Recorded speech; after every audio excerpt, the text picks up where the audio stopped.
Alright, Bismillah, Alhamdulillah, wa salatu wa salamu ala Rasulillah, wa ba'd. So first of all, let me start with a prelude here. These are really good questions, because these are questions that people are bringing up, and these questions relate to Islam, and they try to challenge Islam, and they bring up questions about the truth about the religion of Islam. Because if Islam is immoral, or the Prophet ﷺ is immoral, it attacks the fundamental core of our religion. So it's very important that we have very clear answers, and answers that we have a good understanding of, that exonerates any blame about the religion of Islam. Now, one thing we need to understand is every time we come up with a question, one of these questions, we have to ask ourselves, is this a question that has been universally asked throughout time? It's very important. Why? Because if we're the first people asking this, we need to look at our own biases, we need to look at our own culture, and we need to start thinking that, you know what? Why am I asking this, but people 200 years ago didn't ask? People 600 years ago didn't ask? People 900 years ago didn't ask? And am I the only one as an American asking this question? Or are people in South Africa asking it, in Argentina asking it? If you lived on the South Pole, would they be asking the same type of questions? Why is that important? Because some of these questions, they have a bias built in. Most of them have a bias built in. We need to understand what our own biases are so that we can understand how to answer the question in an objective way so that we're not the ones being biased. Let me give you a simple example of that. How many of you guys know what escargot is? Yeah. It's like Snails. right? How many of you would eat escargot? Is it halal? If I tell you it's halal, how many of you would eat a chocolate-covered cockroach? No one? No way. If I give you $5, would you eat it? $5, man. You wouldn't eat the chocolate-covered grasshopper or a cockroach? The grasshopper, maybe. Grasshopper, I might. Maybe. Why? Why not? I'll give you $5, man. It's healthy. It's protein in there.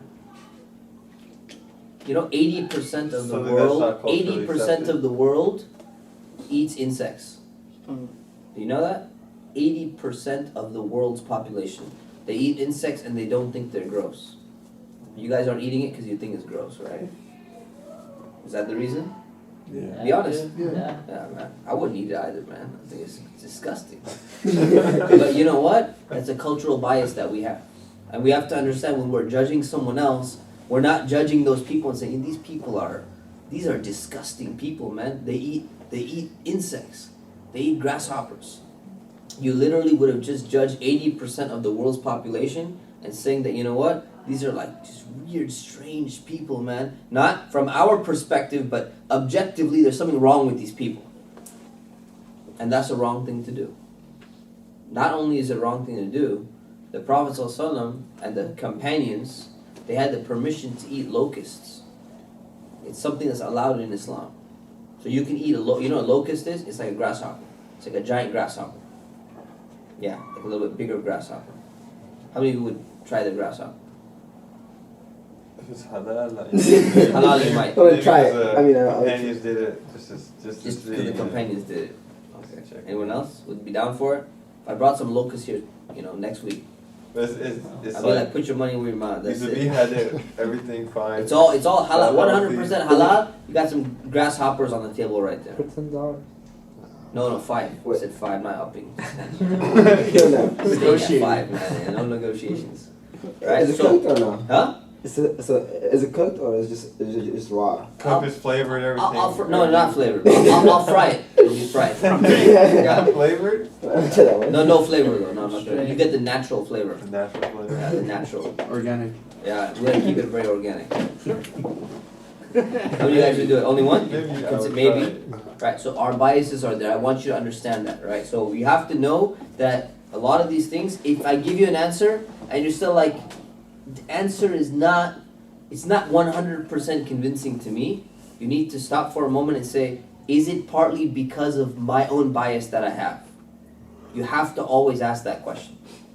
Now, you can always help other people with that, but at least for yourself you can, and then you can try and explain this to other people. Alright, so let's start. Bismillah ar-Rahman ar-Rahim. Why did Prophet Muhammad ﷺ marry Aisha at such a young age? Alright, so there's a few things. The first thing we need to understand is, how old was she when she got married? Who knows? Of age of puberty. 9 and 11. Age of puberty, age of 6, 9 to 11. age of 9 to 11, Yeah, somewhere. I was around. like all the way up to 17. all the way up to 17. Alright, I think she was 6 when he married her, and then he consummated it like she was 9, I think. so 9. Okay, so we got all these different numbers being thrown around. Now the question is, some things in Islam we know with 100% certainty. Like the fact that you have to pray 5 times a day, we know 100%. No doubt about that at all. The fact that pork is haram, we know 100%. There's absolutely no doubt whatsoever. Right? There are other things in Islam, like, for example, when you make wudu and you're washing your ear, do you have to wash your ear, or is this recommended? Right? There's difference of opinion. There's difference of opinion. The thing is, how much do we know about this? There's some level of uncertainty built in there. Right? How old was Khadija when she married the Prophet ﷺ?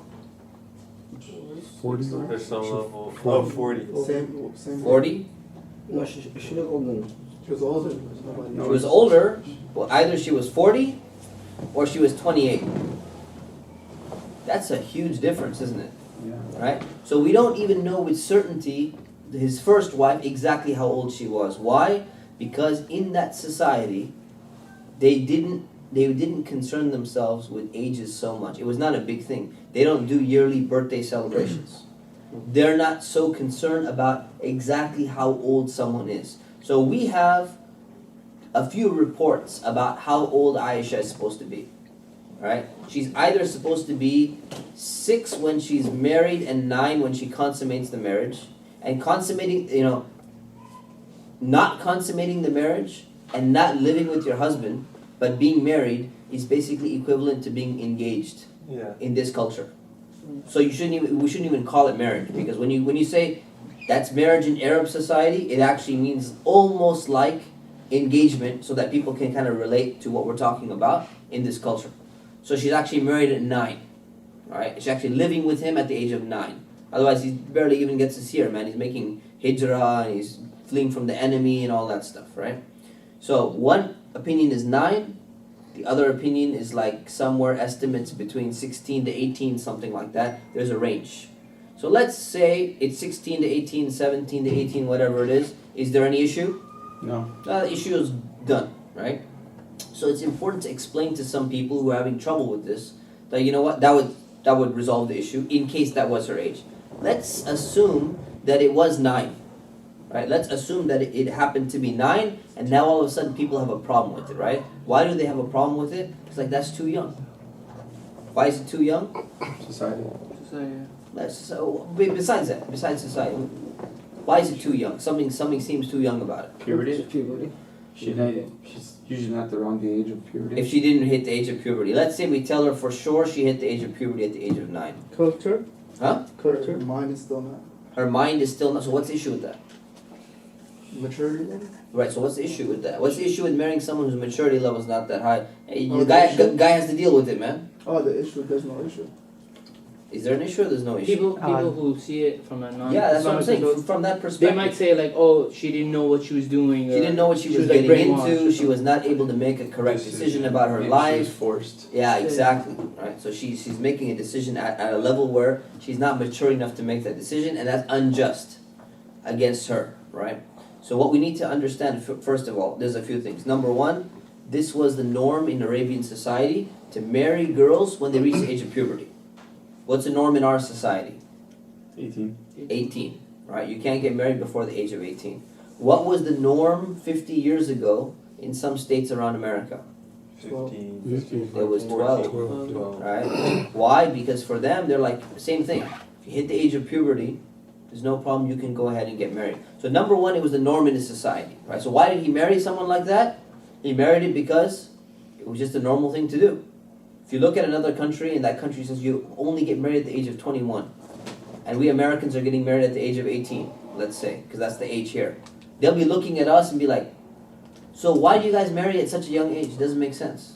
So they'll be looking at you funny, right? So this is very culturally relative. It is very important to understand how relative it actually is. That's number one. Number two, if this was a problem, like if this was an intrinsic moral problem, or it was some type of scandal where, you know, he's engaging with like some young girl illicit, and like everyone's like, this is so immoral, this is so bad, then the enemies of the Prophet, peace be upon him, would have jumped on this. Right. Because he had a lot of enemies. They're looking for anything. They're waiting for him to just make one slip, and they're gonna bring this, and they're gonna be like, see, we told you, look at this guy. They didn't even bring it up. Why didn't they bring it up? Because they're just Because about it doing the wasn't same an thing. issue. It's normal. Everyone's doing the same thing, right? It's totally normal. There's nothing wrong with this issue at all, right? So that's number two. Number three, when does this get brought up, by the way? When do you think this started becoming not the norm? That people started being like, hey man, this is a problem. How did, you know? Probably Correct. like Past 70 100 years. Yeah, it's definitely in the 20th century, right? Maybe if you stretch it, 19th century. But is that how you determine what morals and values are? Right? It can't be the way you determine things, right? So morals don't just change and fluctuate based upon, you know, one group of people's, you know, perception, and things change. You have to look at your own biases, right? So that's another point. Again, he did not technically marry her or consummate the marriage with her until she was physically mature. If he consummated and married her before she was physically mature, would there be a problem with that? Yes. Yeah. Absolutely there would be a problem with that. And there would be grounds for justification to say that there's an issue. But if she's already mature, there's not a problem anymore. Right? The next point is, people say, what do they call it? They call this pedophilia, right? Yeah. You're marrying someone really, really young and you're interested in that. People who are pedophiles and they marry women or they have relationships with girls who are that young, vast majority of time, what ends up happening to those girls when they grow up? They're traumatized, Yeah. right? They're not able to function in society. They look back and they regret and they hate that person for the rest of their life, right? That's what usually happens. You look at Aisha, her life did not end at age 9. What happened to her in the rest of her life? She was an extremely successful person even after the Prophet ﷺ passed away. She was an extremely successful person. She led an army of people. She was a very strong, forceful woman. She was very intelligent. She used to ask a lot of questions. She became the scholar of all the women and even over some of the men at the time among the companions, right? So you look at the rest of her age. Did she ever look back and complain? Did she lead a revolt against the Prophet? Did she try to run away and say, you know what, this whole Islam thing, I was abused when I was a kid or something like that? Nothing.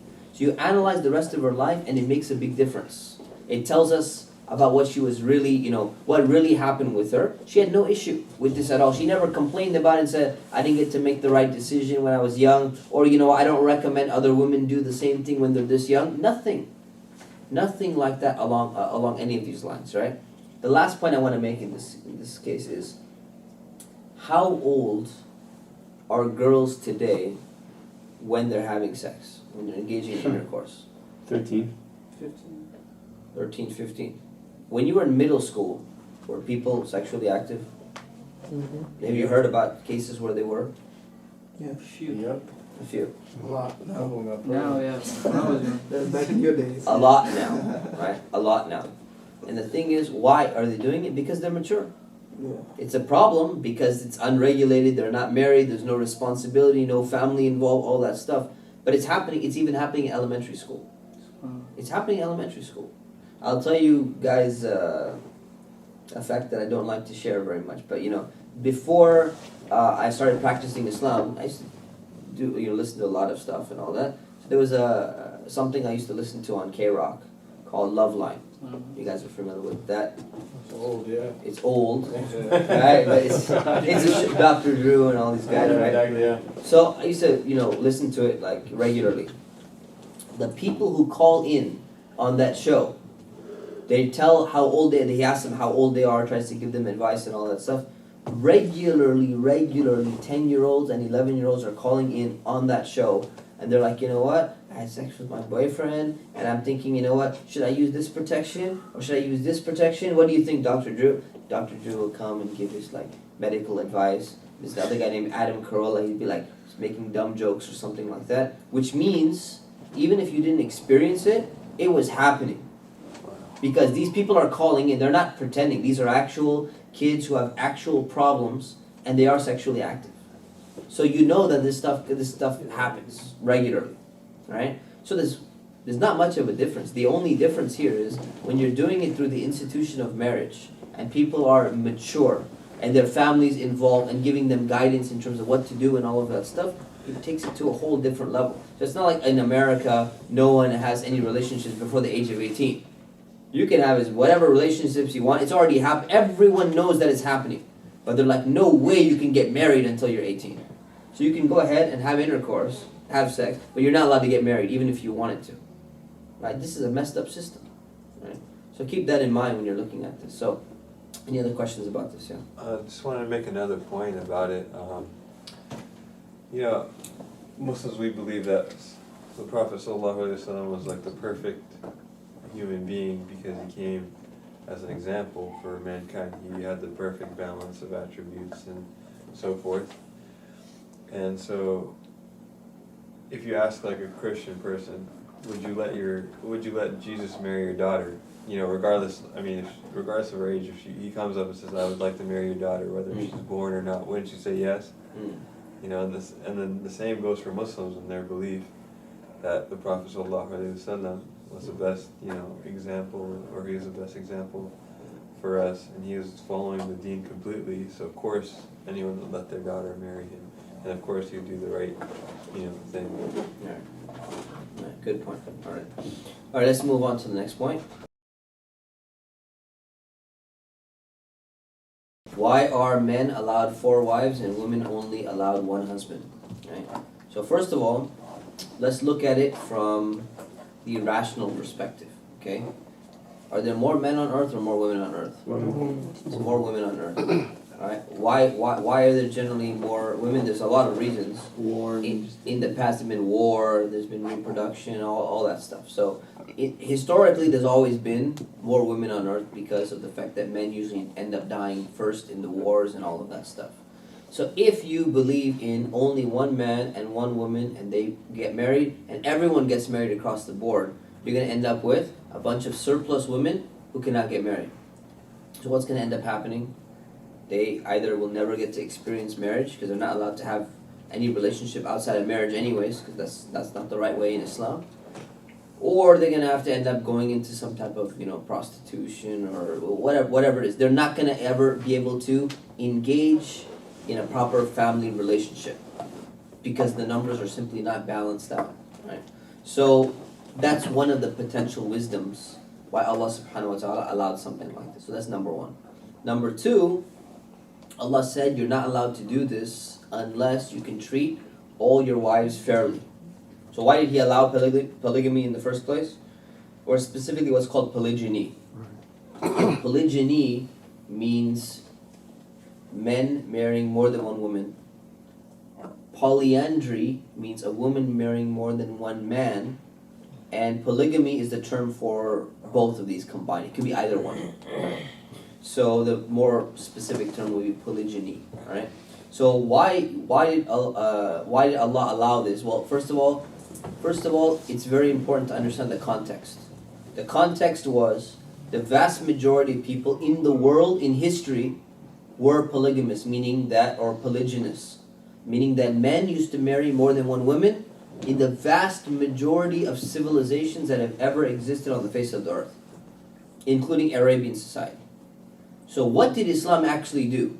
Islam did not all of a sudden give this verse that, you know what, no one's having multiple wives, and all of a sudden this verse comes down and the Sahaba are like, awesome, man, I'm going to go and get some more wives now, and I can go marry more than 1 woman. Not one Sahabi did this. You know what happened? The actual opposite happened. They had more than 4 wives.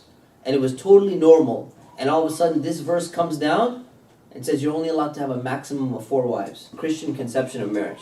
Christian conception of marriage is till death do us part. Because divorce was not allowed in classical Christianity. You guys know the story about King Henry VIII? So he wanted to divorce his wife and he wanted to marry someone else. So he goes to the Pope and he's like, you need to give permission for me, I'm the king obviously, to divorce my wife because I know you don't allow divorce normally. And the Pope looked at him and he said, no permission for you. The rule states you're not allowed to divorce your wife. So King Henry VIII goes, man, well forget you, I'm going to start my own church. And that's how the Church of England started. That's the true story though. That really happened. Right? He started his own church. Right? So we have a Christian conception, and that's a problematic conception. So make sure you understand that. Now, here's the thing. So Islam came and restricted the number of wives. Why? Because when you have a large number of wives, there's a lot more room for treating them unfairly. It's hard to get around. If you have 4 wives, I mean, ask anyone who has 4 wives, and there are some people, you know. Anyone who has 4, you have to spend an equal amount of time with them. You have to provide them equal shelter. Alright, so if you buy one a Mercedes, you just bought yourself another 3 Mercedes. Right? Because you have to equally take care of them across the board. It's not an easy thing to do. Right? So you have to treat them fairly across the board, and that's what the Quran says too. You have to treat them fairly. So that's another condition, and you know what? One of the things people bring up, they're like, you know what, how could you have 4 wives? You're going to be unjust to them. So you know what? The Quran is saying if you're being unjust to them, you're not allowed to have more than 1 wife. Right? So that's another thing to keep in mind, right? And then, what's the other wisdom behind it? It's there to protect women. There are widows. There are, families destroyed because of war. There are women who are poor. They can't get married. There are refugees. If someone's not going to marry them, another person will be willing to take them as a second wife. Some people have this feeling like, you know what, I'm only going to have 1 wife. I have to get the absolute best one with she has to be 10 out of 10. We're talking the super hijabi, hafiz of Quran, bombshell model, right, that all the guys are looking for. And it's very, very difficult to find that one. You know? And what happens to the guy, inshallah, you make dua. Start making tahajjud right now. so this is the thing, you this is what people want. It's what happens to the people who don't meet up those standards, right? It's harder for them, right? So this takes care of them. It solves that problem, and now these women are going to be taken care of. Now you have proper families, right? So this is one aspect. Sorry, one other question. Isn't there an aspect of that says that if you want to have more than 1 wife, you have to get permission from your wife? Nope. No? Nope. That's a common misconception. But you have to at least let them know, right? You can't be like, I secretly got a second They wife. should know, number 1, because then you're concealing something that's dishonest. Right. They should know, and you should consult with your wife, because if your first wife makes your life hell because you got a second wife, it wasn't even worth getting the second wife in the first place. And today, there's a lot of wives that will make your life. People across history, all of them, have approved multiple wives, including in the Bible. In fact, you go and you look at the Bible, there's not one verse in the Bible that says you should only have 1 wife. Not one. And it talks about polygamy throughout the Bible. Every single one had multiple wives. Abraham had multiple wives, Solomon had multiple wives, David had multiple wives, Isaac had multiple wives. Moses. Moses, every single one of them across the board. Right? So this is this cultural, thing that has come up, right? So testosterone. Okay, so then the last question on this is, what about women? Why can't women have multiple husbands? So it's just the automatic reaction, right? Well, if men can have it, then why can't women have it? It's always everything has to be equal across the board. The thing is, that's just like a normal, like a gut reaction that people have because of this kind of feminist movement that's affected people, especially the more modern manifestations of it and the more extreme manifestations of it. So we have to be very careful about this. What would it mean to practice polyandry? First of all, it's not common throughout history at all. It's very, very rarely practiced in any parts of the world, polyandry. Because what will happen is that, assuming you're looking at the whole global landscape, you're looking at in the past and everything, if a woman has more than 1 husband, what's going to happen when she gets pregnant? Oh, it's gonna be in trouble. Who's the daddy? You don't know who the daddy is. right? And they say, well, we have technology today, we have DNA testing, and we have all that stuff. How many people can really afford DNA testing throughout the world? 80% of the world lives off $10 a day. 80% of the world live off $10 a day. You know how much a DNA testing costs? More than $10. So they're not going to be able to afford that stuff, right? This is for like upper class people and all that stuff. And even if there was DNA testing, right? The thing is, the vast majority of women, they do not want to have more than one man. Whether even if they pretend they're like, no, I know a woman who would want that. You know, this is not normal for women at all. It's not in their nature. But you look at guys. Different story. Seen rap videos? Rap videos with all the girls in the background in the bikinis? You ever seen the rap video with all the guys, you know, around the girl? Very rare. Very, very rare. Because it's not in the nature. But in a guy's nature it is. And testosterone is what's responsible for this. It has a scientific basis. It's something we even know how it functions. We know why it functions. Alright? So that's the answers to this question. Questions? I think there was a follow-up question. The question was with regards to how come Prophet Muhammad, peace be upon him, had more than... That's number 4. Oh, okay. Let's skip to that then, inshallah. So why are Muslim men allowed to have a maximum of 4 wives, but the Prophet Muhammad ﷺ is allowed to have more? Alright, so first of all, think about this. Think about what is special or different about the Prophet ﷺ. In part, what are some things that only apply to him that don't apply to other Muslims or other people? He's given divine inspiration from Allah subhanahu wa ta'ala. He's also the role model or the example Right. of Islam on earth, so he has to show people all the different ways of doing things and stuff like that. But they're not allowed to do it anyways. No, but because he married someone older, someone younger. Oh, okay. So he's a role model and he has yeah. to show different ways of doing different things. And everything is acceptable because people would say, if you only married someone who's younger or only older, Right. People. Right. So that's one wisdom. So that's a good point too. So the first thing is, in the Quran, the revelation came down and says that he's an exception because he's a prophet. Right? So the revelation is telling him, first of all, you're an exception to this rule. So that's number 1, the first thing to keep in mind, right? The second thing is, look at his job as a prophet. He has the most difficult job in history, in the world. Think about what he has to do physically, emotionally, psychologically. It's extremely difficult to do what he's doing. You read his life, you look at the battles he's going through, you look at the stress that he's going through with all the tribes and all of that. There is something where he needs extra support. Alright? So this is number 1. So more spouses will provide more comfort and will provide more support for him as well. So that's one aspect of it too. Another aspect of it is that people will make a claim and they'll say that, what is the implication that he has more than 4? Why does he get an exception? Why does he get more than 4? There's other few points, right? Why was the restriction put to 4? The main reason. Because Allah said so. No, besides that, there's a rationale behind why Allah said So so. it controls people from getting married so many, and then some people don't have any wives. No, that's not the rationale. I mentioned the rationale. Yeah, Because there's too many. To prevent Make it fair, like So the- many. to prevent unfairness. Exactly. Fair So to prevent unfairness. Now, the Prophet ﷺ is the perfect human being. There can be no question of him being unfair to any of the wives. Right? So other people, they fall in the category where, they may cross boundaries and they may do bad things and all that stuff, but not the Prophet, peace be upon him. You know with guarantee that he will, be the person who's not going to cross these limits.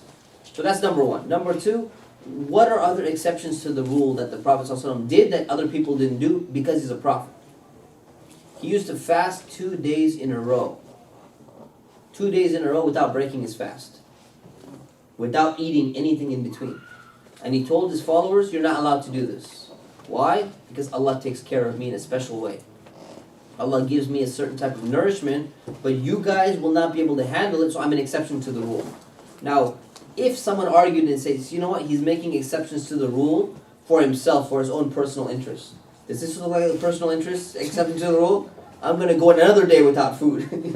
No, it's not, right? So you look at the exceptions to the rule, the more, if you study the subject, you'll see that the exceptions to the rule for him are not about his personal lust or his personal desires, right? Tahajjud is another one. Huh? Tahajjud is another one. Tahajjud is another one.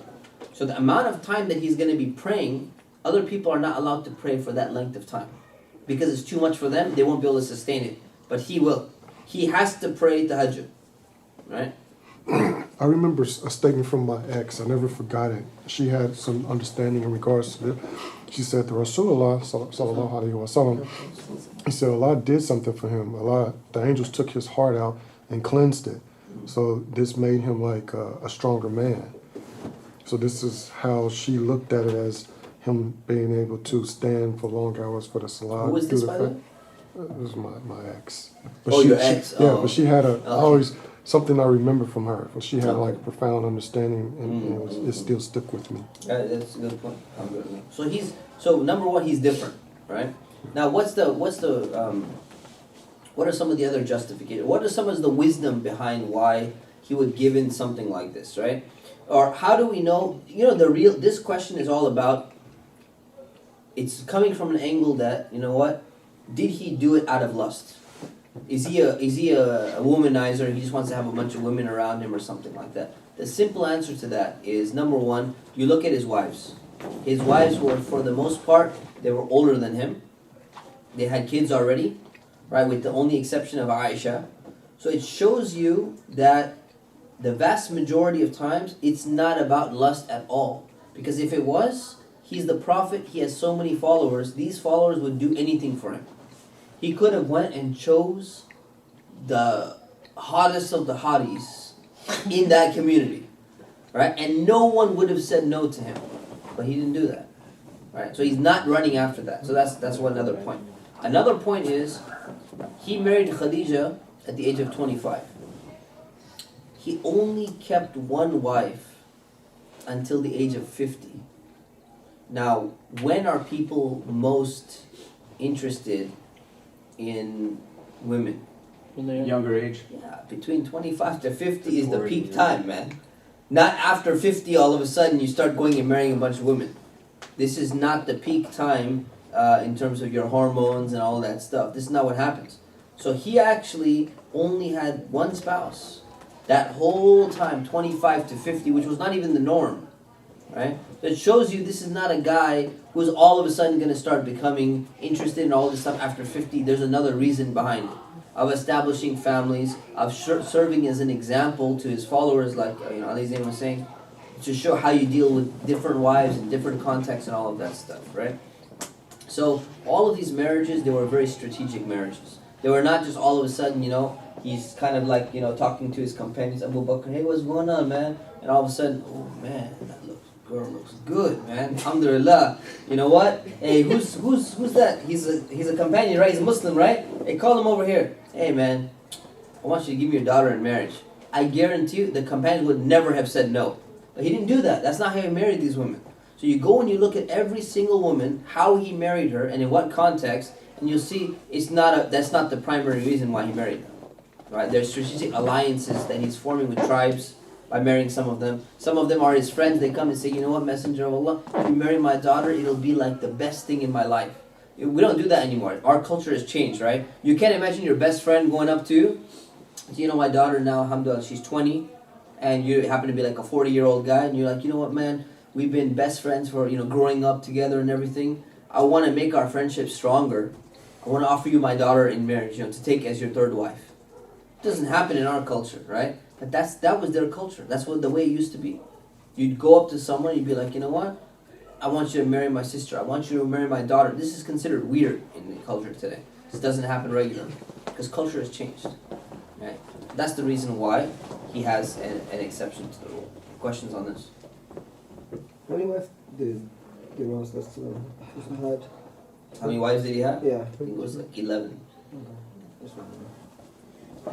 As you said, like about society and mentality nowadays, like how we think.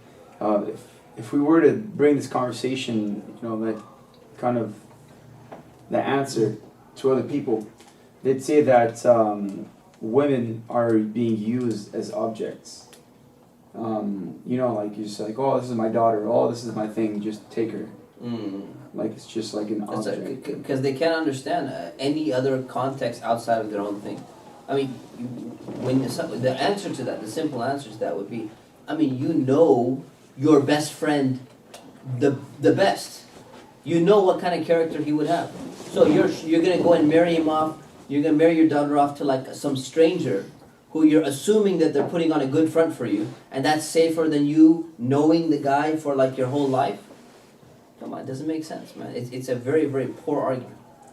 So I know people make that argument, but it's not a good argument. They can only see it from their perspective. Yeah.